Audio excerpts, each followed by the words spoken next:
예, 이제 그러면 레위기 1장에서 7장은 제사법을 우리에게 보여주고 있습니다. 제사법.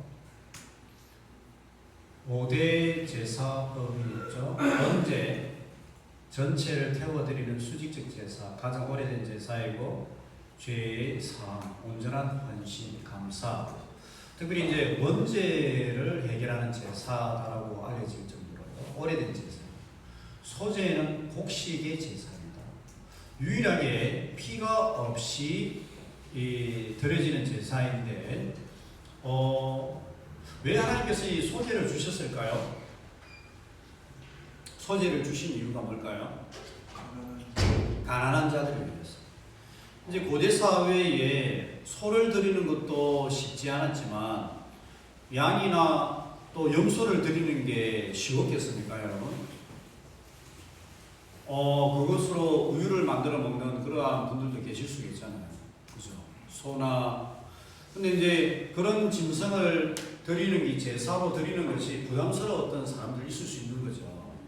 그렇기 때문에 그러면 가난한 사람들을 위하여서는 짐승 아닌 이 곡물의 제사로 드려라라는 이제 그렇게 했던 것이죠. 하나님께서 참 인격적이십니다. 반면에 이제 사무엘상 1장, 2장, 3장에 보면 사무엘의 아버지가 사무엘이 이제 하나님께 드릴 적에 사무엘을 하나님께 서원제로 드릴 적에 그때에 황소를 3마리를 드려요. 황소를 3마리를 드려요.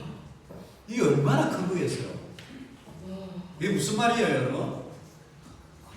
많은 내용들을 가지고 있지만 그만큼 사무엘이 태어난 것을 엘가나가 기분이 좋았다.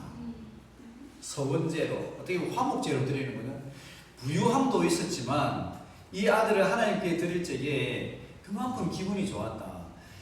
황소 한 마리만 있으면, 소 한 마리만 있으면 곡식을 이게 이 추수와 또 모든 일들을 다 할 수 있잖아요.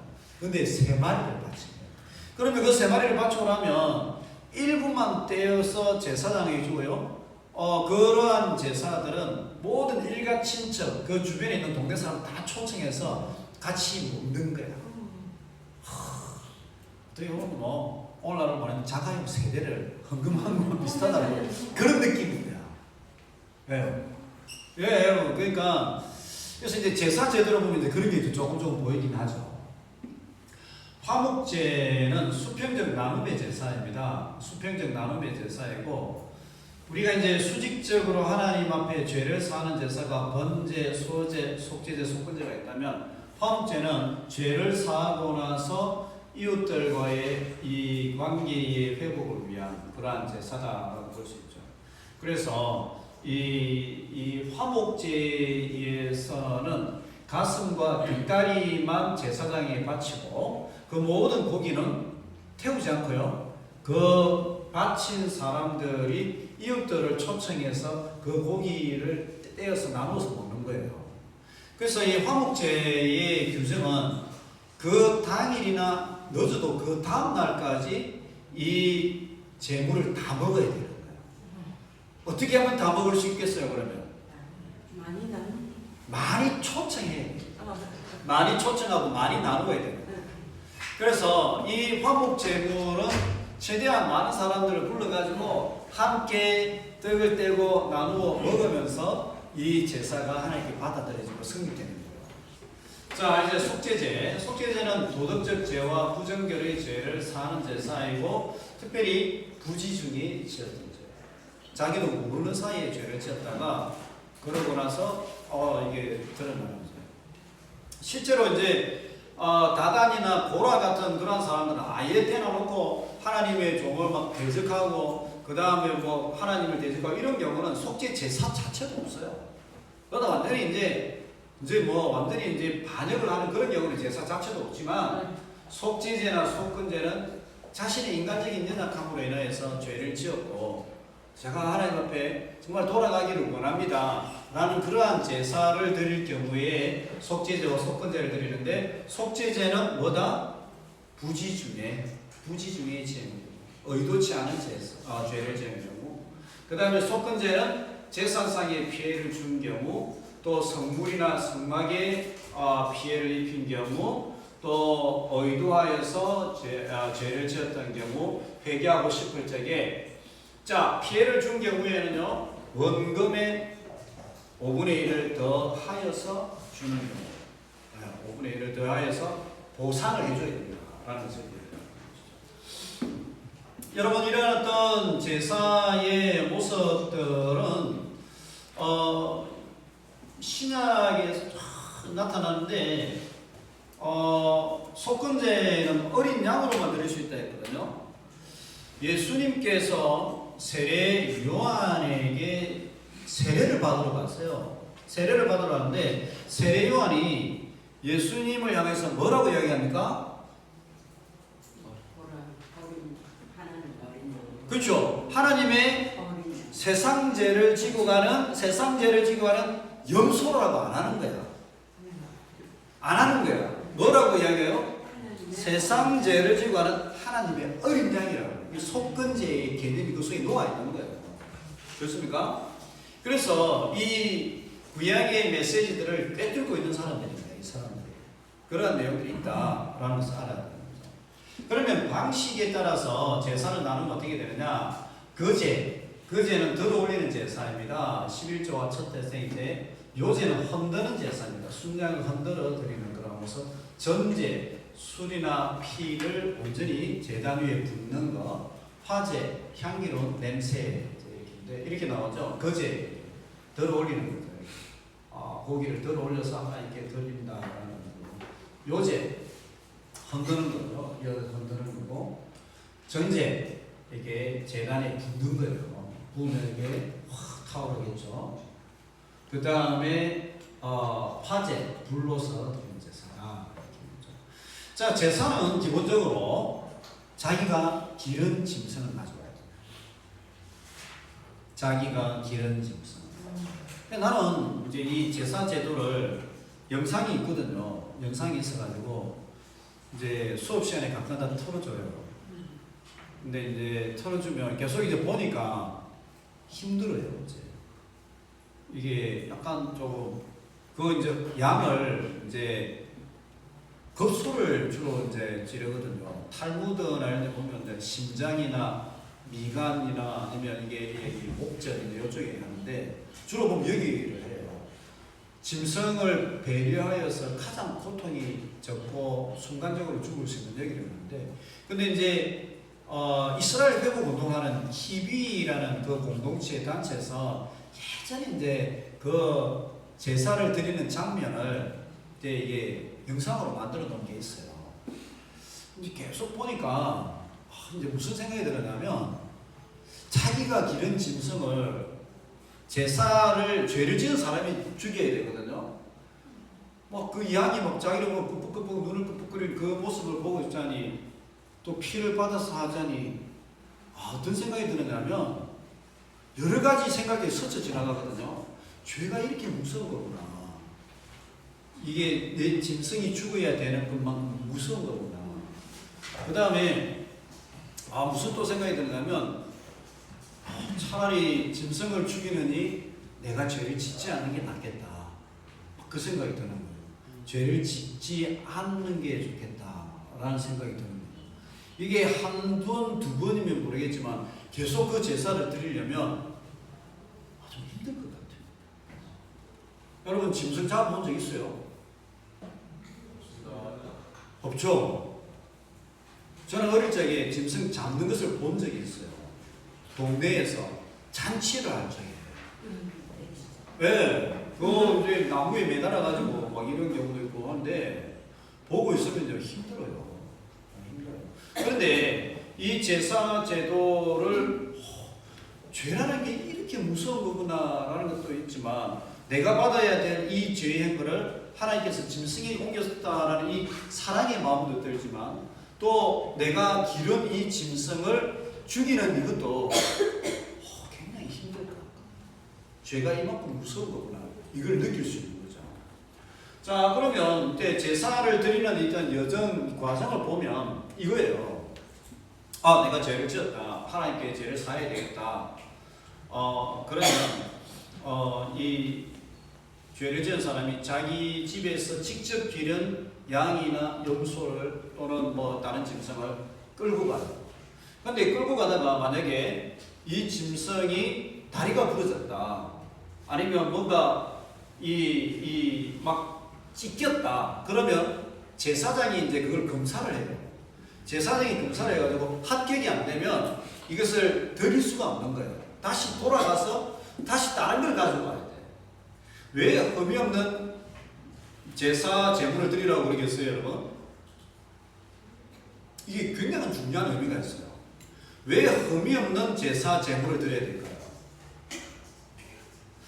우리도 이제 우리나라 제사도 있고 이방 나라 제사들도 보면 제물을 굉장히 정성스럽게 준비를 하긴 해요. 그런데 성경에 이 흠이 없는 제물을 드린다는 것은 굉장히 중요한 의미가 있어요.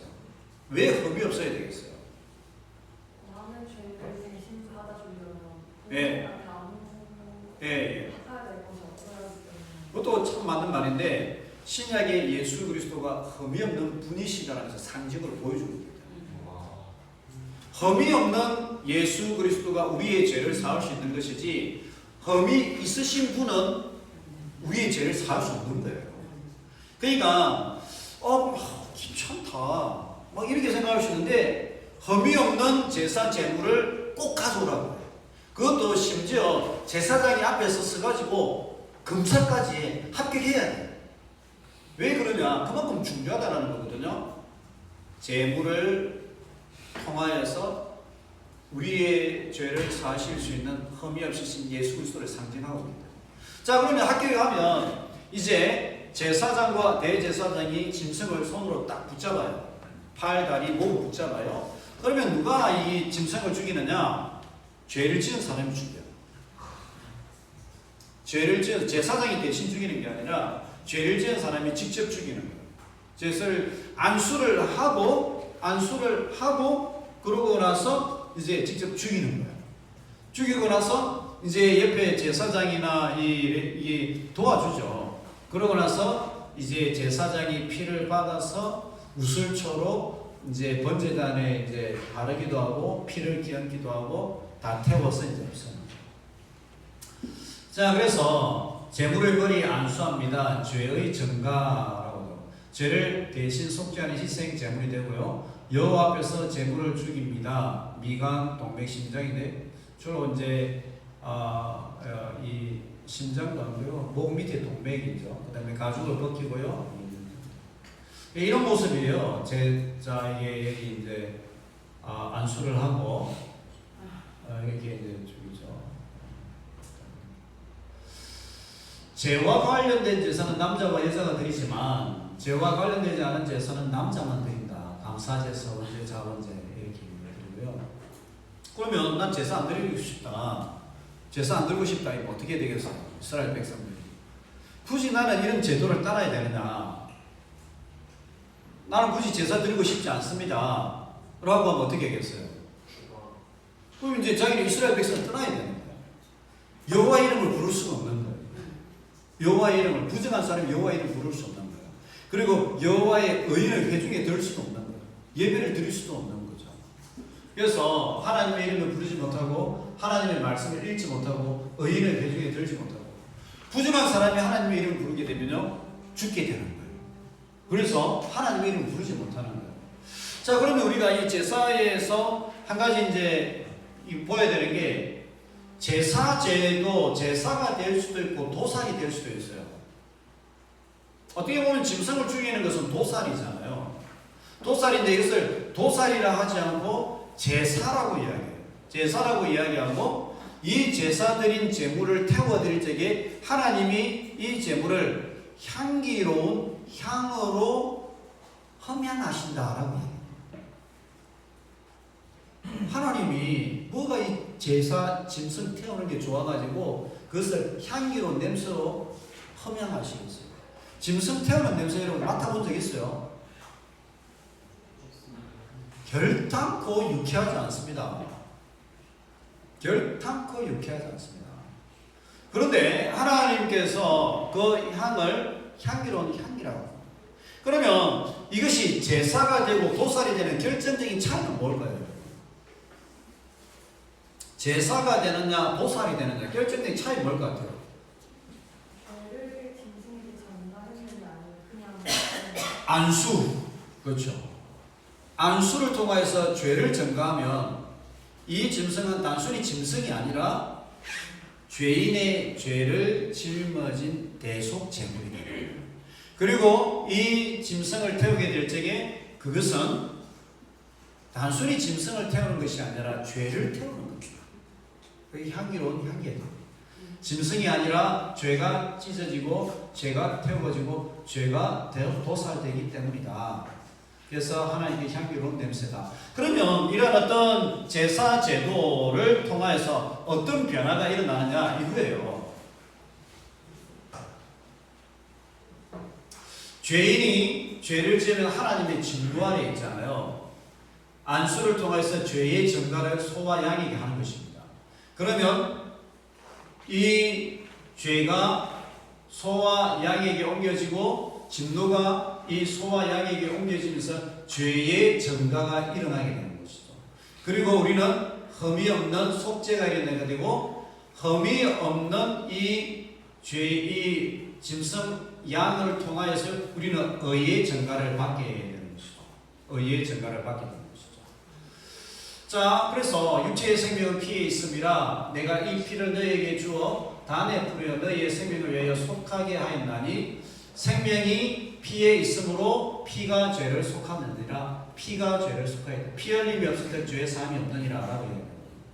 그래서 이 중간에 글자가 있어서 좀 그렇긴 한데 죄인이 죄를 짓잖아요.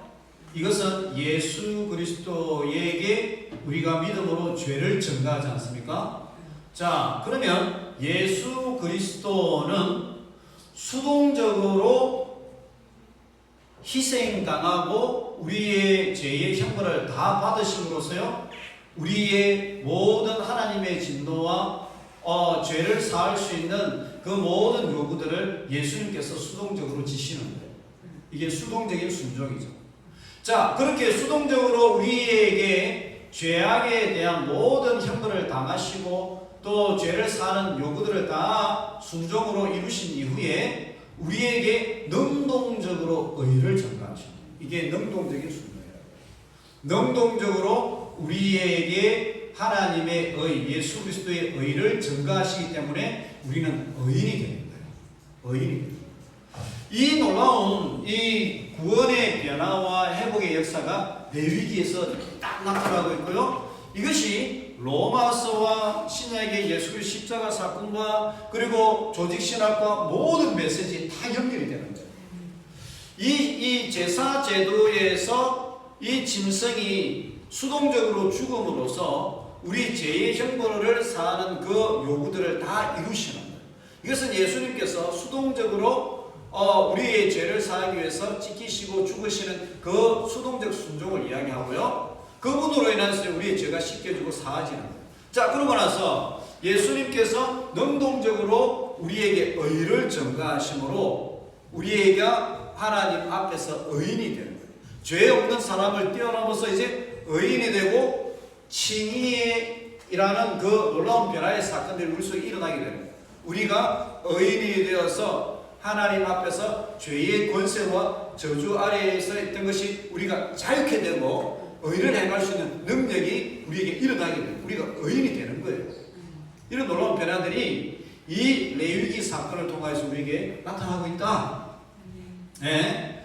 그래서 5대 제사와 이 십자가 사건이 우리에게 나타나고 있다. 이렇게 보는 거죠. 자, 그러면 우리가 이제 제사를 조금만 더 상세하게 좀 들어가서 보도록 하겠습니다. 번제. 구약시대의 짐승을 통째로 태우는 겁니다. 태워 제물로 바친 제사, 안식일, 매달 초하루일과 무교절, 속죄제에 지냈다. 번제, 올라라고 합니다. 온전히 태워서 올려드리는 제사, 가장 오래된 제사, 피를 제단 사면에 뿌리고 여호와를 기뻐하는 향기, 원제를 사하고 소, 양, 염소, 산비둘기, 집비둘기를 드릴 수 있다. 아브라함, 솔로몬 온전한 헌신의 제사를 의미한다. 소제, 곡물을 제물로 드리는 제사입니다. 유일하게 피가 없는 제사예요. 피가 없는 제사. 자, 이렇게 넣죠. 곡물이죠. 그렇죠. 소제, 민하라고 그렇게 하는데요. 원 의미는 선물이라는 뜻입니다. 선물. 그래서 조공, 곡식으로 드리는 제사, 감람기름을 썩은 밀가루, 향을 넣고요. 꿀과 물을 넣죠. 그 제대로 된 그 맛만 내라. 물론 그것도 맞고. 근데 이제 약간 적용적인 측면에서 이 꿀이라는 것은 어떤 유혹을 상징한다라고 그렇게 많이 해석해요. 근데 이제 적용적인 측면에서. 자, 누룩은 무엇을 상징하죠? 신약 성경에서 누룩. 부풀이는 죄의 부풀을 하는 그걸 얘기해요. 그러니까 누룩이나 꿀을 넣지 말고 소금을 치라. 소금은 뭐라고 얘기했어? 변함없는느냐, 영원한 느냐. 그래서 제단 위에 불로 태우고 여호와를 기쁘게 하는 향기입니다. 죄 사함과 암사, 약자와 가난한 자의 형편을 살피시는 인격적인 하나님입니다. 화목제, 구약 시대에 하나님에게 동물 제물을 바쳐 하나님과 사람과의 관계를 화목하게 하려고 했던 제사이고요. 샬롬의 복수이고 쌍방 안에 평화와 친교, 모든 기름, 두 콩팥, 강꺼풀, 여호와를 기쁘게 하는 향기, 고기에 나머지는 제사 드린 자가 이웃과 나누고 소, 양념, 소, 암수 드릴 수 있고요. 죄사함 이후 하나님 앞에 영적인 잔치를 드립니다. 당일이나 다음날 다 먹어야 되고요. 잔치의 제사예요. 자발적 제사, 감사, 세 번째 자원제예요. 자, 그래서 이제 우리가 예배를 드릴 적에 이 대예배나 예배를 통해서 우리가 말씀을 듣고 또 죄사함을 선포받고 굉장히 중요하지만은요, 그 이후에 함께 떡을 떼고 식사하고 이렇게 나누면 이것은 화목제의 측면이 있다. 또 뭐 경주사가 있을 적에 함께 기뻐하고 또 위로하는 이것도 화목제의 성격이다. 우리 이웃과의 관계 속에서 서로 화평하게 지낼 수 있는 그런 모습을 가져야 된다. 속죄제, 하나님에게 지은 죄를 속죄하려고 드리는 제사다. 하타트라고 해요. 하타트. 죄를 사하는 제사, 무의식 중에 부지 중에 계명을 어긴 후 그것을 깨닫고 드리는 제사, 부정결의 문제 해결. 자, 수송아지, 그다음에 이 제사장은 수송아지, 이스라엘 전체를 수송아지. 피를 가지고 성막에 들어가고요. 피를 손가락으로 찍어 성막에서 휘장합 7번 뿌리고 향단분에 피를 바르고 나머지 피는 번제단 밑에 쏟고 모든 기름, 두 콩팥, 강꺼풀을 번제단에 태우고 가죽, 모든 고기, 다리, 내장, 똥은 양에 돌린다. 그래서 이제 소나 대제사장이 죄를 지은 경우에, 속죄할 경우에 소, 이스라엘 전체 공동체의 죄를 살 때에는 이렇게 이제 소를 드립니다. 그래서 이제 백성의 지도자, 이는 흠없는 순념소, 피에 손가락으로 찍어 반제를 바쳤고, 일반 백성, 흠없는 암염소, 손가락으로 피를 찍어 바쳤다. 산비둘기 2마리, 집비둘기 2마리, 고운 밀가루 2.2리터. 자, 여러분, 왜 제사장의 죄를 사할 때에는 소를 드렸고 일반 백성이 제사를 드릴 때에는 일반 뭐 염소나 이렇게 다른 제물을 드렸습니다. 대제사장은 이스라엘 회중과 동격으로 쳤어요. 그만큼 중요하단 말이에요. 자, 여러분, 목회자 사람이 그만큼 우리가 뭐 대제사장은 목회자를 동격으로 얘기는 아닌데 그만큼 중요한 어떤 위치는 있어요. 왜 그러면 제물을 다르게 할까요? 왜 제물을 다르게 할까요?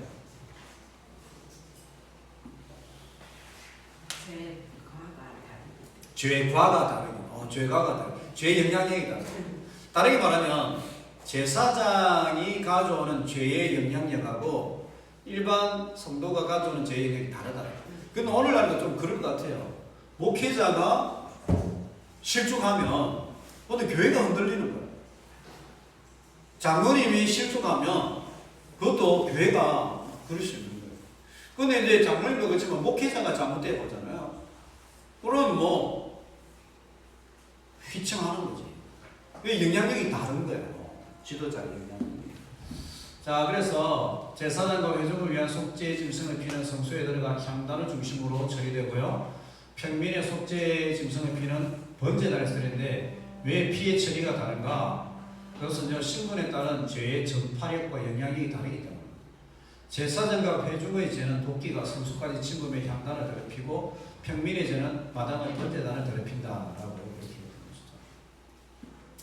자, 속죄제 짐승은 인간의 죄를 대신 떠안고 죽임을 당했고요. 죄의 증가는 짐승과 헌제자를 동일시하는 안수 순간에 죄의 고백과 더불어 발생하죠. 이렇게 해서 묘사된 속죄제는 인간의 죄를 대신 지고 죽임을 당하신 예수 그리스도를 예표합니다. 이는 죄를 위한 짐승의 피는 대제사장이 가지고 성소에 들어가고 그 육체는 문 밖에서 불사름이라. 그러므로 예수가 자기 피로서 백성을 거룩하게 하려고 성문 밖에서 고난을 당하셨다. 그래서 짐승의 피가 예수 그리스도를 예표하고 있다. 예수 그리스도도 자기 피로서 백성을 거룩하게 하고 성문 밖에서 고난을 받으셨다. 피를 바르고 피를 뿌림으로써요 우리의 근원적인 죄를 사해 주시는 거예요. 그리고 피가 생명값이잖아요. 생명값인데 우리가 죄를 지음으로 우리가 죄의 노예가 되어 있는 상태죠. 죄의 노예가 되어 있는 이 상태에 하나님의 아들 예수 그리스도의 생명값을 지불하게 되므로 우리는 죄에서 자유케 되는 거예요. 더 이상 죄의 형벌이 우리 속에 머물지 않는 거예요. 자, 죄의 형벌이 우리 속에 머물지 않고요. 이제 성령의 기름 부으심과 함께 의인으로서 의를 행할 수 있는 능력을 우리가 이 땅 가운데 누리며 살아가게 되는 거예요. 이게 그리스도를 믿는 복음의 능력인 거예요. 우리가 그리스도 안에서 죄의 사함을 받게 될 적에 우리는 더 이상 어둠과 죄악과 죽음의 굴레에 있는 것이 아니라 노예에 있는 것이 아니라 죄의 값을 지불했기 때문에 우리는 자유케 돼요. 그리고 그리스도의 의가 우리 속에 증가되었기 때문에 우리는 의인으로 인침을 받는 거예요. 너는 죄의 값을 지불했기 때문에 이제부터는 더 이상 죄인이 아니다. 너는 의인이다. 나의 자녀다라고 이야기합니다. 자, 그러면 법적으로 우리가 의인이 됐어요. 그러나 삶이 의인으로 살아가는 건 아니잖아요. 맞죠? 삶이 의인으로 살아가는 건 아니기 때문에 이제 우리는 의인으로 살아가라라고 말씀을 따라 순종하고 기도하면서 살아가면서 성령의 기름 부으심과 함께 의로운 삶을 살아가는 성화의 삶을 살아가야 돼요. 그런데 이 성화의 삶을 살아가는 것은 칭의가 없으면 되는 게 아닌 거예요. 죄의 형벌 속에, 죄의 굴레 속에 있는 사람들은 항상 거기에 있는 거예요. 그거 스스로 못하는 거예요. 도덕 윤리적으로 노래가 날 수 있지만 근본적인 변화를 받아서 거룩하게 되어서 의를 행할 수 있는 능력이 있는 건 아니다. 그래서 죄의 사함을 받고 생명값으로 우리의 죄의 값을 지불함으로 우리가 의롭게 되었다는 것은요 근원적인 변화를 이야기하는데 우리의 운명이 사망에서 생명으로 옮겨지면서 응답을 한다. 그걸 이야기하고 있는 거예요. 알겠습니까? 자, 이게 이제 속건제 허물을 씻기 위한 제사다.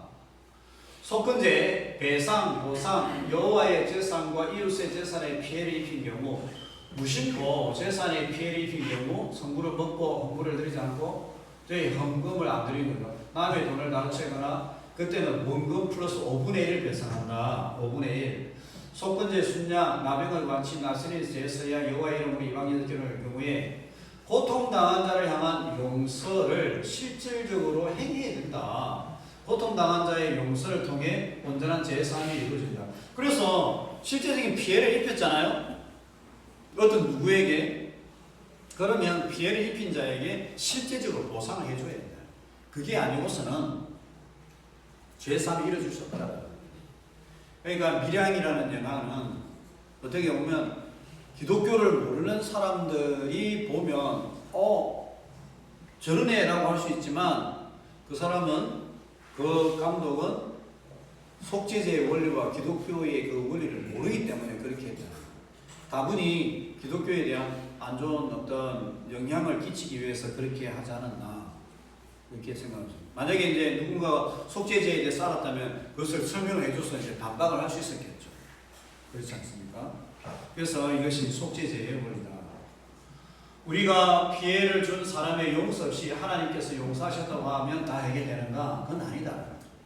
피해를 준 사람이 용서 없이 하나님께서 용서하셨다고 하면 되는가? 오늘은 여기까지 하도록 하겠습니다. 궁금한 점 있습니까? 자, 여러분 오늘 한번 이제 가셔가지고 이 레위기의 메시지들을 한번 잘 한번 읽어보시면 좋을 것 같아요. 이렇게 이제 강의를 한번 듣고 쭉 읽어보세요. 그러면 속죄제, 속건제, 또 번제, 화목제 이런 게 좀 싹 들어올 거예요. 싹 들어올 거니까 한번 읽어보고 그렇게 해서 이 히브리서, 레위기서, 신약 성경을 좀 전체적으로 아우를 수 있도록 그렇게 해석하시면 좋겠습니다. 예, 다음 주에 뵙겠습니다. 수고하셨습니다. 네.